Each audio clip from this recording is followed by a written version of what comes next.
La crypto-monnaie.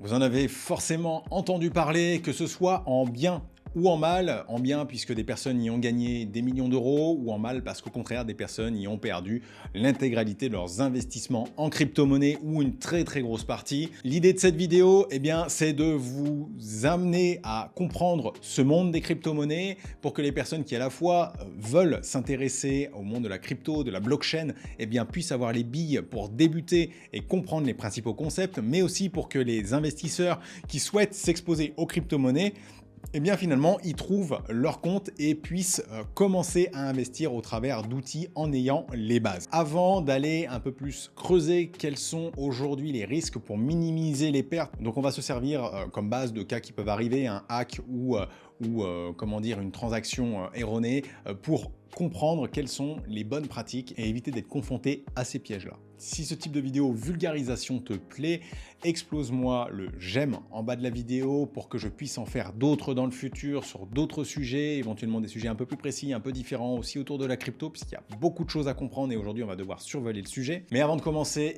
nous avons un partenaire aujourd'hui, et qui de mieux aujourd'hui pour parler crypto que parler de Realty. Realty qui est une société qui vous permet de faire de l'immobilier fractionné, je dirais même de l'immobilier tokenisé, donc c'est de l'immobilier fractionné sur la blockchain. Lorsque vous investissez dès 50 $ sur Realty, vous vous exposez à des propriétés qui sont généralement situées dans la Rust Belt aux États-Unis. Vous devenez ainsi actionnaire d'une société qui va vous reverser vos loyers sous forme de dividendes directement sur un wallet crypto-monnaie.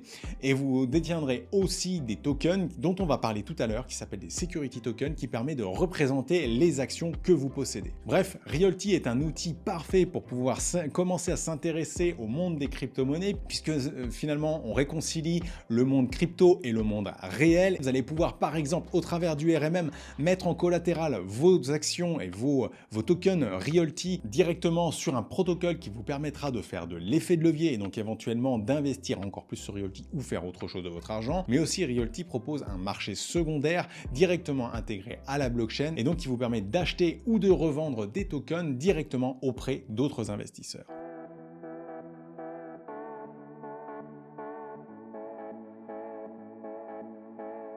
La crypto-monnaie, c'est aujourd'hui un domaine qui est devenu extrêmement vaste et une vidéo de 20, 30, 40 minutes ne suffirait pas à aborder ne serait-ce qu'un dixième de la profondeur de ce sujet. Ne serait-ce que si on commence à parler de la cryptographie qu'il y a derrière, on pourrait en faire une vidéo d'1h30 juste sur cette base-là en prenant les différentes blockchains. Donc ne vous attendez pas à une vidéo qui va aller sur tous les sujets, il va forcément y avoir des biais, il va forcément y avoir des simplifications, mais ça va permettre au plus grand nombre de commencer à comprendre un petit peu la puissance qu'il y a derrière cette blockchain. Et tout l'intérêt, c'est aussi d'essayer de faire des liens par moment avec Realty, qui est le sponsor de cette vidéo, mais qui vous permettra par exemple de vous essayer à faire du landing directement sur la blockchain et qui vous permettra de mieux comprendre comment fonctionnent ces systèmes-là, puisqu'on est rattaché à un actif réel et que c'est un peu plus tangible pour vous. Et aussi, comme c'est une vidéo un petit peu fleuve, j'ai des notes avec moi, je suis susceptible de les regarder. Aussi, cette vidéo peut être écoutée sans forcément avoir besoin d'avoir le nez sur l'image, puisque le principal va être dit et le support, mais l'image n'est qu'un support, il ne va pas apporter forcément d'informations. Donc, d'abord, on va commencer par reprendre les bases de la crypto-monnaie. Alors, crypto-monnaie, c'est un terme que je n'aime pas. Voilà, juste quand on parle de crypto, moi je préférerais qu'on parle de blockchain. Parce que la blockchain, c'est un peu le moteur qu'il y a derrière les cryptos. Les cryptos, ce ne sont que des assets, que des éléments qui fonctionnent sur la blockchain. Mais finalement, le moteur derrière tout ça, c'est bien la blockchain. Et c'est bien la révolution de la blockchain qui, moi, aujourd'hui, fait que je crois particulièrement dans l'univers de la crypto-monnaie en général. Mais on devrait parler d'univers blockchain, puisque c'est ça qui est la base de tout. Aujourd'hui, on a des éléments qui sont les blockchains. Donc les blockchains, qu'est-ce que c'est finalement? C'est un élément où des informations sont enregistrées et qui sont certifiées par un certain nombre de personnes. C'est comme un registre notarial, pour faire simple. C'est toutes les transactions foncières sont enregistrées et donc à la fin, on sait à qui appartient quoi. Eh bien, il faut vraiment avoir cette image, c'est-à-dire qu'à chaque fois que vous allez faire un échange, il va y avoir une transaction qui va être créée, qui va être mise dans un bloc qui contient une liste de transactions, qui est finalement une sorte de page de votre registre, et qui va contenir un certain nombre d'informations. Et à partir de ces informations, on peut en déduire qui a tel solde de crypto-monnaie ou qui a quelle parcelle foncière, qui a quel appartement. Eh bien voilà, c'est exactement comme ça qu'il faut le voir. C'est un simple registre dans lequel on consigne des informations. La grosse force des blockchains publiques aujourd'hui, c'est le fait qu'elles soient décentralisées et extrêmement décentralisées. Par exemple, un Ethereum est relativement décentralisé, de même que le Bitcoin, au travers de son algorithme, est extrêmement décentralisé. Parce que leur manière de valider chaque bloc, parce que chaque bloc est soumis à une validation de tout le monde, eh bien, fait que une personne ne peut pas falsifier ce registre. Si une personne pouvait intervenir et changer l'historique, par exemple, il pourrait s'attribuer l'ensemble des crypto-monnaies. Sauf que le fait qu'on ait X personnes qui soient susceptibles de valider la transaction, et il faudrait qu'une personne soit certain de pouvoir valider l'ensemble des blocs pour pouvoir modifier tout l'historique ou modifier certains éléments de l'historique. Donc, le fait que ce soit hyper décentralisé protège, ou du moins est une force très importante pour la blockchain. Aujourd'hui, le Bitcoin, il faudrait dépenser des milliards d'euros pour pouvoir ne serait-ce que commencer à avoir une menace de pouvoir prendre le pouvoir sur la blockchain. Et on le verrait arriver puisque on a ces statistiques, on sait qui, en l'occurrence, sur notre ami Bitcoin, on travaille selon un algorithme de Proof of Work.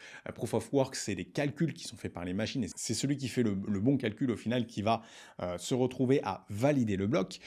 Et donc, c'est tout cet algorithme qui fait qu'aujourd'hui, pour être certain de valider 2 blocs de suite ou une série de blocs de suite, il faudrait avoir une puissance de calcul qui est telle qu'elle est juste impossible. Et ça en fait une sécurité très importante. Alors, encore une fois, je vulgarise énormément, je n'ai pas envie de rentrer dans le détail de ça. Et on a aussi de l'autre côté donc, le proof of stake, la preuve de détention qui est aujourd'hui, sur laquelle fonctionne aujourd'hui Ethereum et qui là fait que il faut qu'une personne dépasse les 34% de détention de l'intégralité des Ethereum qui sont en stacking, le proof of stake stacking, et bien pour que, on va dire, ils puissent prendre la main. Donc là aussi, on a le temps de voir venir, et donc on pourrait éventuellement agir en amont s'il y a quelque chose.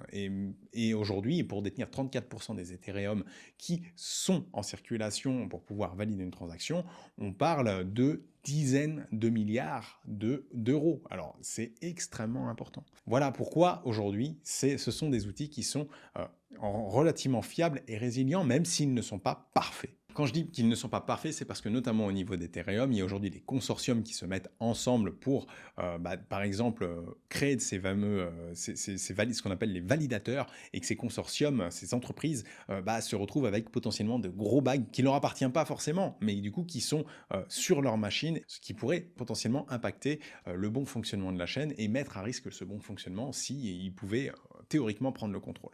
Donc on a quand même ces enjeux-là qui sont importants et qu'il faut garder en tête.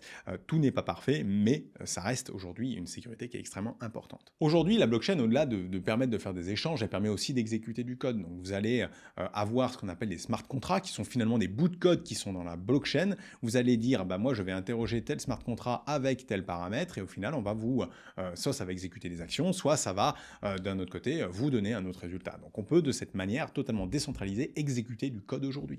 Et cette fonctionnalité permet d'avoir des fonctionnalités que l'on retrouve notamment sur Realty avec le RMM et la DeFi de manière générale, donc avec Aave qui est un des plus gros protocoles qui permet de faire du lending, donc sur lequel est basé le RMM de Realty, avec Uniswap qui permet d'échanger les tokens, avec des protocoles de trading comme DIDX.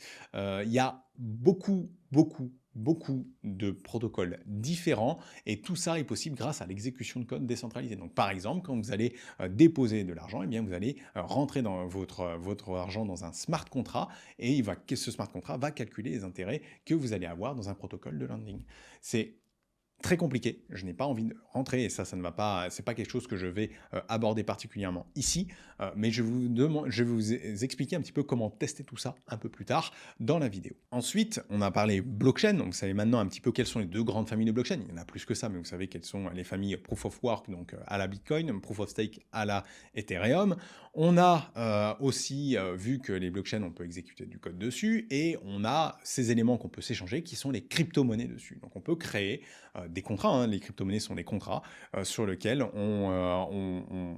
sur lesquels on peut agir, échanger, etc. en fonction de quelles sont ces différentes crypto-monnaies. Ces crypto-monnaies, elles sont de plusieurs types, soit par leurs caractéristiques techniques, soit par leurs caractéristiques de ce qu'elles représentent. On va avoir les utility tokens. Un utility token, ça va être la crypto-monnaie comme on l'entend de base. La plupart des gens, aujourd'hui, si vous avez du Bitcoin, si vous avez de l'Ethereum, eh bien, ce sont des utility tokens.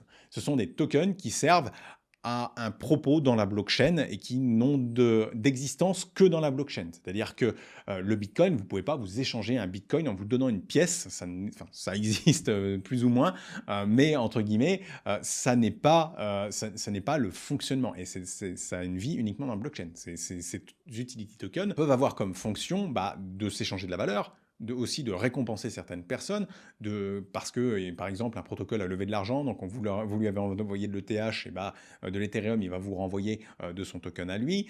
Ça peut être aussi un token de gouvernance qui va vous permettre du coup de voter dans des décisions d'une blockchain ou d'un protocole. Donc voilà, c'est une multitude de différentes fonctionnalités, et ce sont des tokens qui n'interagissent qu'avec la blockchain et qui restent dans le cadre de la blockchain. On a des autres tokens comme ceux de Realty, c'est pour ça que je tenais à faire le partenariat sur cette vidéo, c'est que Realty, lorsque vous achetez une propriété, donc lorsque vous achetez une action Realty, sur le site web qui est autour des $50, eh bien, vous allez quelques heures plus tard recevoir un token qui sera sur votre blockchain. Donc, un token, si vous achetez si vous en achetez 10, eh bien vous en recevrez 10.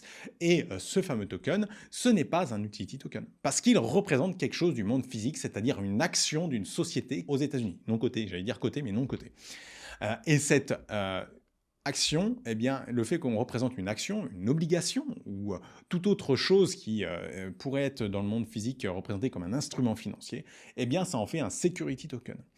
Dans l'absolu, techniquement, il n'y a pas de différence entre ces deux types de tokens. Donc, ce pourquoi on distingue ces deux-là, c'est surtout à des fins fiscales aujourd'hui, puisque le traitement des security tokens n'est pas le même que celui des utility tokens. Alors la fiscalité des utility tokens, des security tokens, c'est toute une histoire, notamment sur Realty. Je ne veux absolument pas rentrer dans le débat et ne pas rentrer dans ces informations-là. Je vous laisserai vous renseigner. Moi, de mon côté, pour faire mes déclarations crypto, j'utilise un outil comme Waltio, par exemple, qui me permet de m'aider, puisque c'est potentiellement assez compliqué si on fait beaucoup de transactions de pouvoir savoir quelle est notre imposition finale.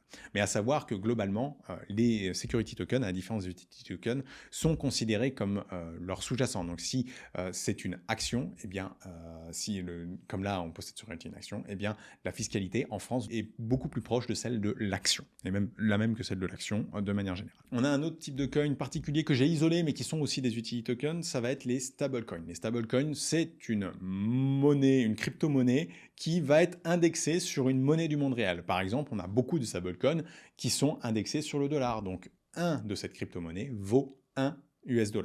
Et pour ça, eh bien, on va avoir des sociétés derrière qui vont générer ces USDC au travers des smart contracts, mais toujours, on est toujours dans la blockchain, mais derrière ces sociétés, pour pouvoir générer ça, elles vont avoir en collatéral, en réserve, au moins $1. Souvent, ce ne sont pas des dollars en liquide, mais bien des dollars qui sont investis au travers d'instruments financiers extrêmement sécurisés, comme par exemple des bons du Trésor américain, ce qui permet en plus à la société de générer de l'argent et donc de faire des bénéfices. C'est comme ça que fonctionne cette société, c'est finalement...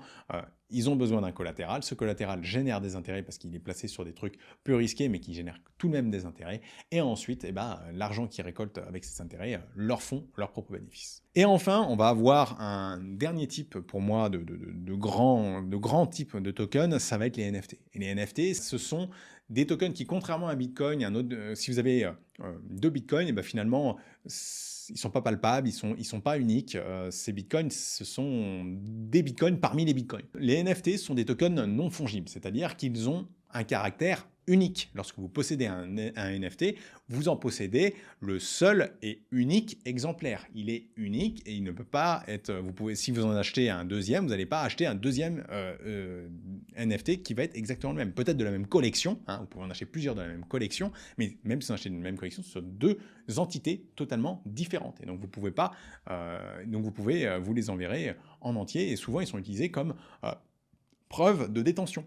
Et ça, c'est extrêmement important, extrêmement utile. Demain, si vous achetez une montre et qu'on vous donne un NFT que vous pouvez identifier, par exemple, sur le site de Rolex, et bien, si vous achetez une Rolex d'occasion, vous êtes certain que la personne a acheté la montre que vous avez et qu'il en est l'heureux propriétaire. C'est à ça que servent les NFT. Ça permet d'avoir une certaine traçabilité, ça permet d'avoir une unicité. Et donc, tout ce qui nécessite une unicité, par exemple, des billets, on pourrait imaginer un NFT qui représente un billet pour un concert, pour un match de foot. Et donc, le fait que ce soit unique, eh bien, vous avez cette preuve de détention et qu'il vous appartient. Maintenant qu'on a fait un petit peu le tour des grandes définitions et du type de blockchain, de qu'est-ce que la blockchain, qu'est-ce qu'une crypto-monnaie, quels sont les types de crypto-monnaies, on va attaquer un peu le dur et finalement éviter de faire des conneries. Parce que le problème du monde des cryptos, c'est que c'est encore jeune, peu réglementé et que les gens sont peu formés. Tout ça fait que c'est un terreau extrêmement fertile pour les erreurs et pour les arnaques. On va commencer sur ce premier sujet, des arnaques. Il y a un nombre d'arnaques impressionnant en crypto. Alors déjà, une règle universelle. Si vous possédez un compte en crypto qui est réellement le vôtre, et ça on pourra éventuellement revenir dessus un peu plus tard, vous aurez ce qu'on appelle une clé privée. Ne donnez jamais cette clé privée. C'est une suite de 12 ou 24 mots. C'est grosso modo le mot de passe d'accès pour avoir accès à vos fonds. Donc si vous le donnez à quelqu'un, partez du principe, ou si quelqu'un vous le demande, partez du principe qu'il veut vous siphonner vos fonds. Voilà. Donc c'est le grand principe en crypto, ne jamais donner sa clé privée. Elle est à vous, elle doit le rester, elle sert, si par exemple vous avez perdu l'accès à votre compte, elle va vous servir à vous débloquer l'accès. Et même dans ce cas-là, il est conseillé, à partir du moment où vous l'avez utilisé quelque part, eh bien, de cette clé privée, de carrément changer de wallet, de faire des transferts vers un nouveau portefeuille que vous aurez sur la crypto-monnaie, parce que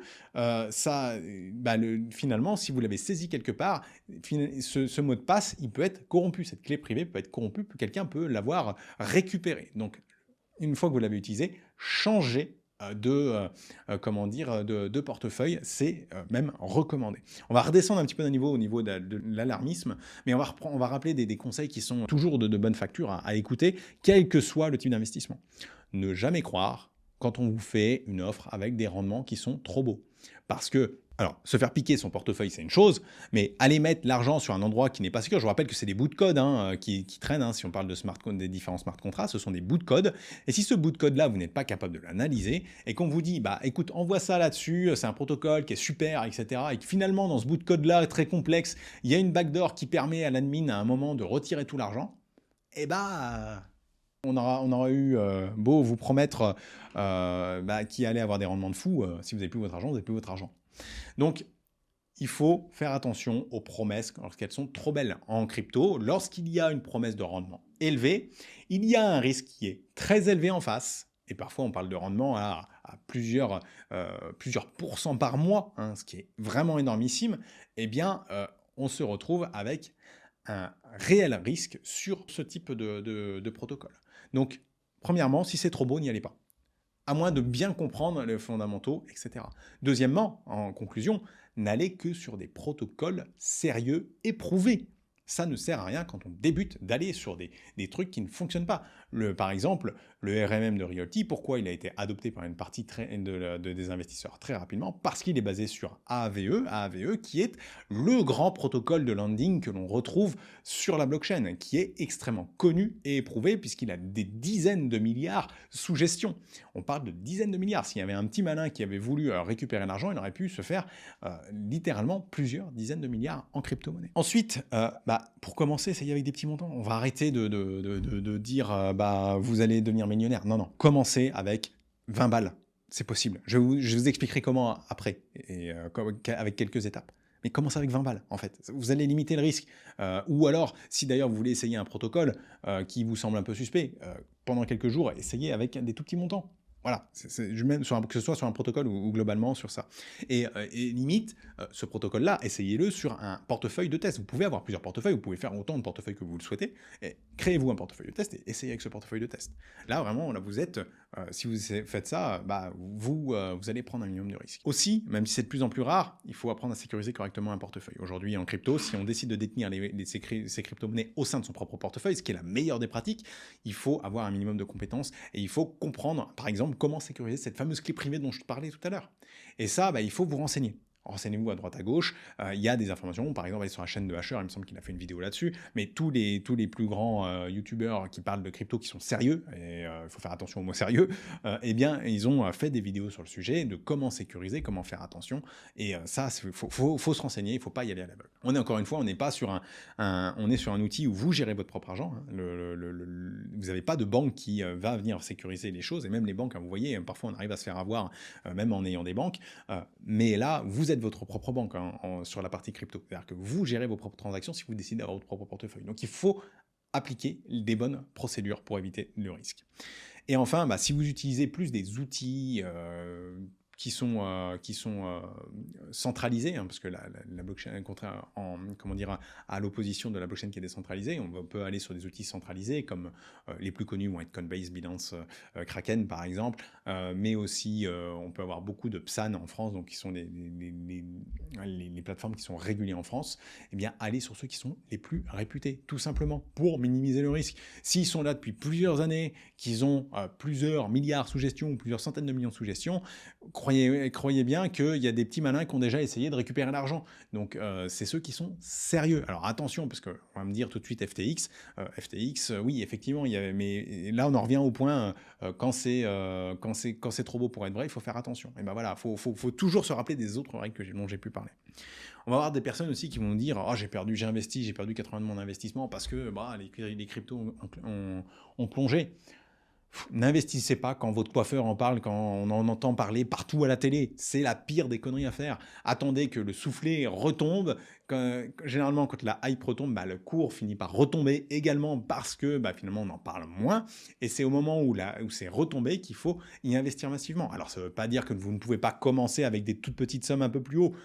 Plus vite vous vous faites la main, plus vite vous comprenez, plus vite vous serez à l'aise avec l'environnement. Mais commencez avec des petites sommes. Si on est à un sommet, si on entend partout parler, n'investissez pas de grosses sommes tout de suite, ça ne sert à rien. Je vais prendre mon exemple. Par exemple, moi j'ai commencé en 2017, plutôt deuxième partie de 2017, et ça a explosé toute fin 2017. Donc au moment où les gens ont commencé à en parler, j'ai investi, et donc je me suis retrouvé à perdre par rapport à ce que j'avais investi et par rapport à mes plus hauts. Alors j'ai perdu plus de 80%, et par rapport à ce que j'ai investi, plus de 50%. Donc j'avais pas forcément investi au meilleur moment, mais j'ai laissé courir et j'ai réinvesti dans la période creuse qui a suivi, et lors des cycles suivants, j'ai pu prendre de larges bénéfices. Donc c'est vraiment le fait d'investir dans les moments où plus personne n'y croit à la crypto, où le marché entre guillemets est un peu déprimé, qui va y avoir des retours plus intéressants, et vous avez besoin d'y investir des sommes plus petites pour pouvoir avoir des résultats plus efficaces. Donc franchement, autant partir sur ce principe-là. Il faut garder en tête qu'il ne faut pas investir quand tout le monde en parle. Et surtout, attention à ne pas investir dans n'importe quoi. Le Dogecoin, c'est très marrant, hein, c'est une blague à la base, c'est une blague, voilà. Il faut se rendre compte et rappeler les choses, c'est la blague qui aujourd'hui vaut le plus d'argent, je pense, au monde, parce que la capitalisation totale du Dogecoin, c'est plusieurs milliards. Donc il faut garder en tête que, ok, les cryptos, c'est ultra volatile, etc., mais investissez sur des gros coins pour commencer, notamment pour commencer. Demain, si vous montez en expertise, rien ne vous interdit de passer sur des coins qui seront un peu plus spéculatifs, qui vont varier un peu plus et qui vont permettre potentiellement de gagner plus, mais aussi de perdre plus. Donc il faut... moi, j'ai commencé, et aujourd'hui, mon plus gros bag reste sur Bitcoin et Ethereum. Alors, je n'ai pas de Bitcoin à titre personnel parce que c'est une conviction, mais j'ai mon bag aujourd'hui, mes Ethereum, c'est ma position la plus importante de loin dans mon portefeuille, parce que ça fait partie des choses de ma conviction, c'est d'investir principalement sur des coins importants. Et aujourd'hui, j'ai j'ai deux petits investissements sur des coins qui ne font pas partie du top 100 des crypto-monnaies. Seulement deux. Et ce sont des petites parties de mon portefeuille. C'est moins de 10% au total de mon portefeuille. Donc voilà, je donne la chance à des petites cryptos, mais je sais qu'elles sont ultra spéculatives. Si elles ne sont pas dans le top 100, c'est qu'il y a des raisons aussi. Hein. C'est qu'il y a des raisons, soit sont naissantes et donc du coup c'est un pari sur l'avenir, soit elles n'arrivent pas à exploser. Et donc c'est peut-être que le projet qu'il y a derrière, parce que chaque crypto-monnaie, il y a un projet derrière. Hein. Comme j'ai dit, la crypto-monnaie, elle est là pour servir un propos. Soit c'est pour des votes, soit c'est pour récompenser, mais elle est toujours là pour servir un propos. En tout cas, il faut aller sur des projets sur lesquels elle sert des propos qui sont intéressants et sur lesquels la manière aussi de construire le nombre de crypto-monnaies est pertinent. Parce que si vous allez sur un protocole qui n'arrête pas d'émettre de nouvelles crypto-monnaies, appelons la crypto-monnaie ABC, je ne sais pas si elle existe, mais voilà, si l'ABC tous les ans, elle génère, à la base, il y a 100 millions de ABC, et puis que tous les ans, elle en rajoute 100 millions, quelle que soit la raison, s'il n'y a pas derrière une raison solide, bah en fait, ça veut juste dire que la première année 1, il y aura 100 millions, année 2, il y aura 200 millions. Donc si la valeur n'a pas doublé, bah, vous allez faire moins 50% sur votre investissement si vous n'avez pas, moyen de faire croître votre nombre d'ABC. Voilà. Donc je parle justement de moyens de faire croître sans en acheter de nouveaux. Hein. Donc voilà, c'est tout un ensemble. Il faut comprendre que la manière dont sont distribués les tokens est ultra importante. Il faut que ces tokens aient un usage pour que les gens aient envie d'en acheter et qu'ils aient une forte valeur. Voilà, c'est aussi simple que ça. Dans le cas contraire, on va voir celui qui a entendu parler du Bitcoin par un pote qui est un peu plus initié il y a début 2022, début 2023, et qui aura fait entre x5 et x10. Alors, à toi, si tu m'écoutes et que tu es là, t'es pas un génie. Arrête, tout le monde qui a investi à cette période-là a fait x5 ou x10. Tu as juste été là au bon moment. Tu n'es pas un génie si tu fais x5 en crypto. Toutes les personnes qui ont fait un cycle complet en crypto ont fait entre x5 et x10, voire plus, voire beaucoup plus. Donc non, tu n'es pas un génie. Arrête de te prendre pour un génie de la finance parce que tu as fait ça, parce que tu vas faire des conneries. Pire que la peur, c'est l'euphorie. Et si tu commences à te croire pour un génie, tu vas être dans un mode euphorique et tu vas faire des énormes conneries qui vont te coûter de l'argent. Donc, si tu as fait, une belle performance, premièrement, prends des bénéfices. Voilà. Sécurise la somme que tu as mis à la base et voire plus, fais-toi plaisir.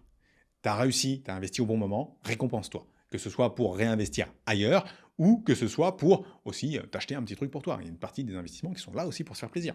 Donc, c'est ultra important. Mais redescends sur terre, s'il te plaît. Redescends sur terre parce que sinon, tu vas faire des conneries qui vont te coûter de l'argent. Et ça, c'est ultra important. La psychologie de l'investissement est hyper importante. Maintenant qu'on a vu tout ça, là, vous avez énormément d'informations et de bonnes pratiques. Ces bonnes pratiques, eh bien, comment on les applique maintenant? Comment on commence avec les crypto-monnaies? Là, il y a les deux fameux cas que j'ai détaillés au début. Est-ce que vous êtes là pour comprendre les usages et éventuellement investir ou que vous êtes là uniquement pour investir? Si vous êtes là pour comprendre les usages, alors c'est extrêmement simple. Déjà, vous avez écouté cette vidéo, c'est très bien, mais continuez à vous former pendant quelques heures pour continuer à comprendre les bases et comprendre par exemple comment fonctionnent les protocoles DeFi en manière un peu plus creusée, comprendre comment créer ce fameux portefeuille dont je parle tout à l'heure, etc., etc.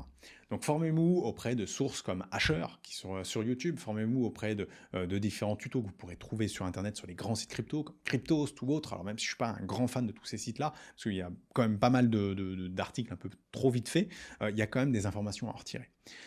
Et ensuite, commencez par vous créer un wallet. En fait, il faut mettre les mains dans le cambouis pour comprendre. Donc, vous créez un wallet sur Rabbit, donc qui sont des plugins, par exemple, pour navigateur, hein, Rabbit ou MetaMask. Moi, je conseille d'utiliser sur PC parce que vous êtes plus confortable pour investir, au moins sur un écran le plus grand possible. Si vous avez une tablette, les applications qui vont à Rabbit ou MetaMask qui vont bien. Ensuite, pour pouvoir commencer à investir sans prendre de risques, vous allez investir des petites sommes. Nécessairement, pour apprendre, le mieux c'est de mettre des petites sommes. Et donc, comme cela dit petites sommes, il faut pouvoir jouer le plus longtemps possible avec ces petites sommes-là, donc il faut aller sur des blockchains qui ont des frais très faibles. Et là, vous pouvez simplement commencer, pour moi, par une blockchain comme Matic, enfin Polygon maintenant, ça fait quelques années que le nom a changé, mais la chaîne Polygon ou la chaîne Gnosis. Donc là, ce sont des chaînes qui vont vous permettre de faire des transactions, donc à chaque fois que vous faites des transactions, vous payez un petit frais. Si c'est sur Bitcoin ou Ethereum, le frais n'est pas le même en euros que si aussi, c'est sur ces blockchains-là, parce que le Matic, vous allez payer 0,01 peut-être Matic par transaction, et le Matic, il coûte 60 centimes. Donc vous allez moins d'un centime pour faire une transaction. Pareil sur Gnosis, ça va être moins d'un centime pour faire une transaction. Donc ainsi, vous allez pouvoir tester pendant longtemps sans vous couper à chaque fois que vous faites une transaction, enfin perdre 1 ou 2 euros dans la transaction. Une fois que vous avez choisi votre chaîne, et vous avez créé votre wallet, donc vous avez une adresse sur ce wallet-là, et vous allez faire ce qu'on appelle un rampin. Un rampin, c'est ajouter de l'argent à la crypto-monnaie.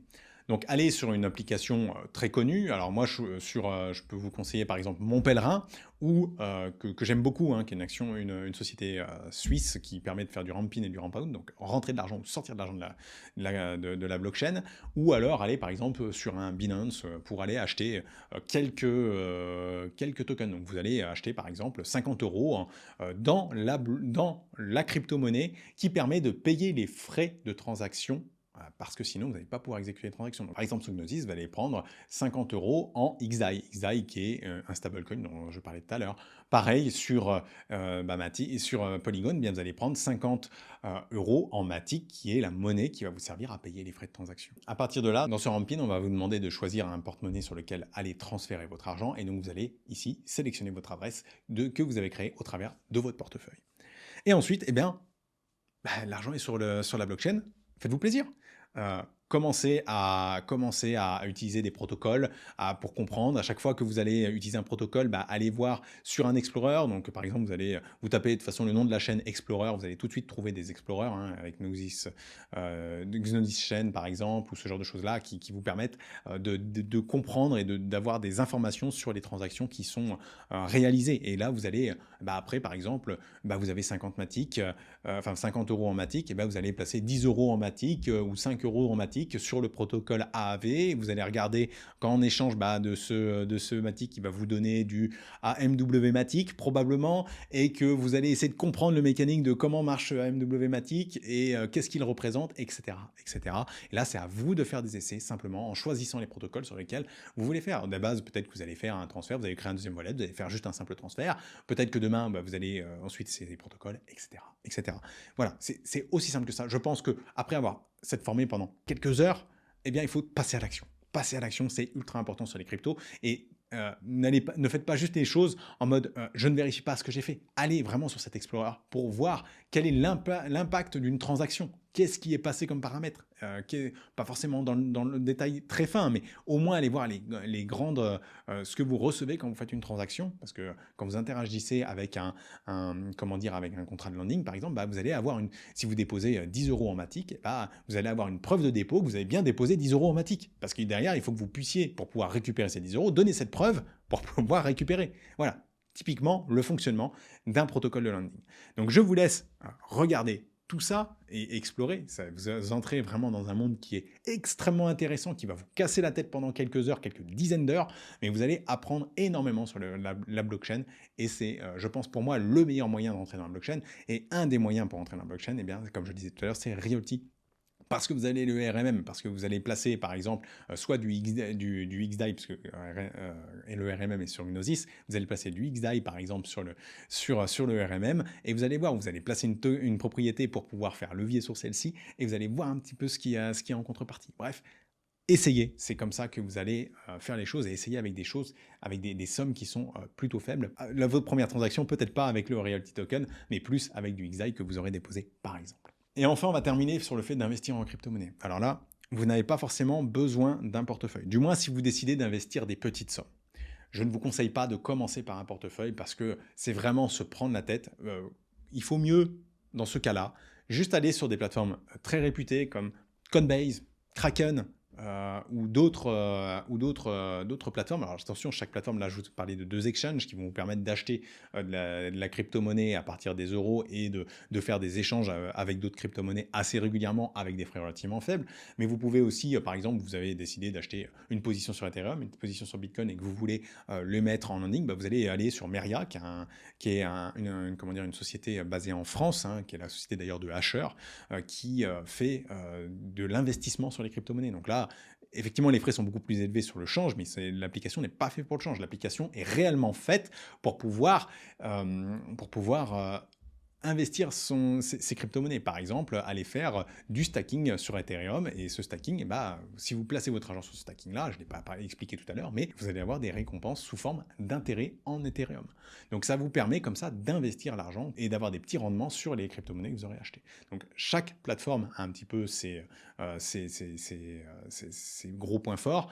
Voilà, moi, si vous voulez commencer et juste acheter quelques cryptos de manière le plus simple possible, c'est peut-être Coinbase. Si vous voulez passer à un stade un peu plus évolué, vous êtes sur Kraken, Coinbase Pro, peut-être Binance aussi, même si je suis un peu moins fan de Binance depuis leurs différents soucis. Ça reste une plateforme qui est aujourd'hui une plateforme de référence avec une grande variété de crypto-monnaies disponibles et avec des frais relativement contenus. Et ensuite, si vous commencez à investir des sommes importantes, peut-être qu'il ne faudra pas laisser ça sur des plateformes. Je parle là de plusieurs milliers d'euros, plusieurs dizaines de milliers d'euros. On a l'habitude de dire « not your key, not your crypto ». Donc, vous n'avez pas la clé, vous n'avez pas les cryptos. Et ça, c'est réel. On a eu des scams des arnaques extrêmement importantes dans l'univers de la crypto. Et tant que vous n'avez pas ça sur votre propre wallet, vous ne pouvez pas détenir pour compte propre. Alors, par exemple, moi, les Ethereum, j'en ai plusieurs milliers d'euros. Et ces milliers d'euros sont chez Meria, placés chez Meria, parce que il faut au minimum 32 Ethereum, ce qui représente aujourd'hui à 3 000 $, pas loin de 100 000 $ pour pouvoir soi-même faire un placement. Mais pour des petites sommes, par exemple, j'ai un petit peu de Atom. Et le Atom, on peut le placer et le déléguer assez facilement directement par la blockchain, sans avoir des frais en plus qui sont conséquents, parce que la chaîne Atom a des frais assez faibles. Et moi, j'ai mon Atom directement sur un wallet personnel et que je vais aller placer dans un node en délégation directement au travers de la blockchain. Donc, si vous dépassez un certain montant, il faudra passer probablement par cet apprentissage quand même. Donc, il y a un moment, si vous avez des trop grosses sommes, peut-être se poser la question de faire ça. Parce que aujourd'hui, l'univers crypto est encore malheureusement trop peu développé. Peut-être que demain, on aura des outils qui seront suffisamment performants, qui feront un peu tout et qui vous permettront d'avoir une sécurité qui est ultra avancée, d'avoir par exemple des plateformes très bien régulées qui vont proposer tout un ensemble de services à un coût relativement faible. Mais jusqu'à ce que ça arrive, on est obligé de faire un petit peu certaines choses par soi-même parfois pour augmenter notre rentabilité. Mais pour commencer, encore une fois, acheter quelques cryptos sur les différentes plateformes que j'ai pu citer et d'autres. Il y a Filmining aussi qui fait un peu la même chose que Meria. Il va y avoir StackingSat qui peut être pas mal pour faire du DCA sur le Bitcoin. Bref, il y a énormément d'outils. Vous tapez Psan sur Internet ou plateforme Psan sur Internet et vous trouverez des différents acteurs qui sont régulés en France. Et sinon, vous avez, comme je le disais, par exemple Coinbase, Kraken et Binance pour des plateformes à l'international. Voilà un petit peu, je rappelle juste avant de terminer, faites gaffe, la crypto c'est risqué. La crypto c'est extrêmement risqué, c'est extrêmement volatile. Donc n'investissez pas une part importante de votre portefeuille.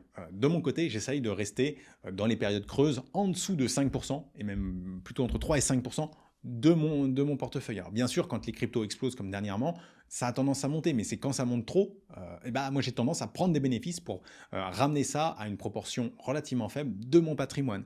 C'est un investissement risqué, ça doit rester assez marginal et vous devez faire attention à cela, sinon vous allez prendre de gros risques sur votre patrimoine. Surtout si vous êtes assez frileux au niveau risque, là, il faut vraiment rester sur des proportions 1, 2, 3% grand maximum de votre portefeuille. Voilà un petit peu pour ce sujet crypto. Je pense qu'il y a beaucoup de choses intéressantes et qu'on pourrait encore continuer cette vidéo pendant des heures, pendant des dizaines de minutes, voire des heures. Mais j'ai dû faire une sélection et je voulais vraiment adresser ça aux débutants, avoir quelque chose d'assez pragmatique pour commencer. Et je vous laisse pour aujourd'hui. Je vous souhaite une excellente fin de journée et je vous dis à très vite. Et donc pour la prochaine vidéo, on aura le bilan du second trimestre 2024.